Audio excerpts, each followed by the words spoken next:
الحمد للہ وحدہ والصلاة والسلام علی من لا نبی بعدہ اما بعد۔ محترم ناظرین، ایک بہت اہم مسئلہ ہے۔ مسئلہ یہ ہے کہ کیا عورتیں نماز میں مردوں کی طرح سجدہ کریں گی یا ان کا سجدہ کرنے کا الگ انداز ہے، الگ طریقہ ہے؟ کیونکہ حدیث میں جو عورتوں کے سجدہ کرنے کی ہیئت بتائی گئی ہے، طریقہ بتایا گیا ہے، وہ دو طریقے سے عورتوں کے سجدے کا ذکر احادیث میں ملتا ہے۔ ایک ہیئت تو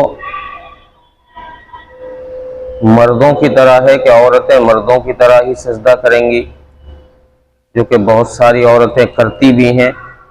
کئی مسالک میں عورتیں اس طریقے سے سجدہ کرتی ہیں جیسے مرد کرتے ہیں، اونچا سجدہ۔ تو لیکن امام اعظم ابو حنیفہ رحمۃ اللہ علیہ کے نزدیک عورتوں کے سجدہ کرنے کا مسئلہ مردوں سے الگ ہے، طریقہ مردوں سے الگ ہے، اور حضرت امام اعظم ابو حنیفہ رحمۃ اللہ علیہ فرماتے ہیں کہ عورتیں مردوں کی طرح سجدہ نہ کریں،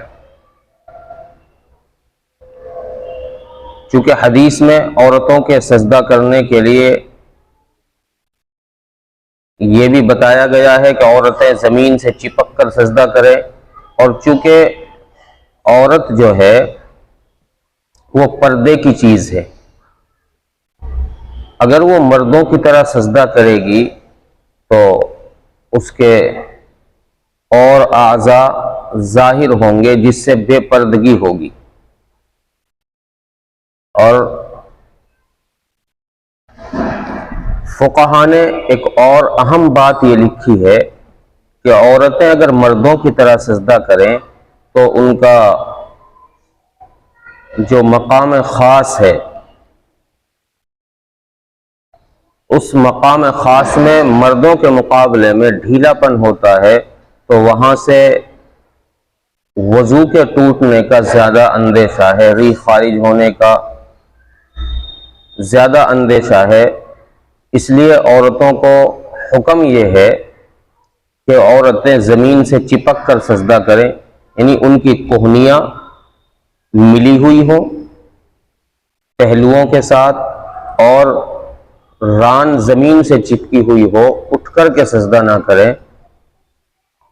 یہ امام ابو حنیفہ رحمۃ اللہ علیہ کا بھی یہی مسلک ہے، اور مراسل ابو داؤد کے اندر یہ طریقہ لکھا ہے کہ عورتیں مردوں کی طرح سجدہ نہ کریں بلکہ عورتیں زمین سے چپک کر سجدہ کریں۔ السلام علیکم ورحمۃ اللہ وبرکاتہ۔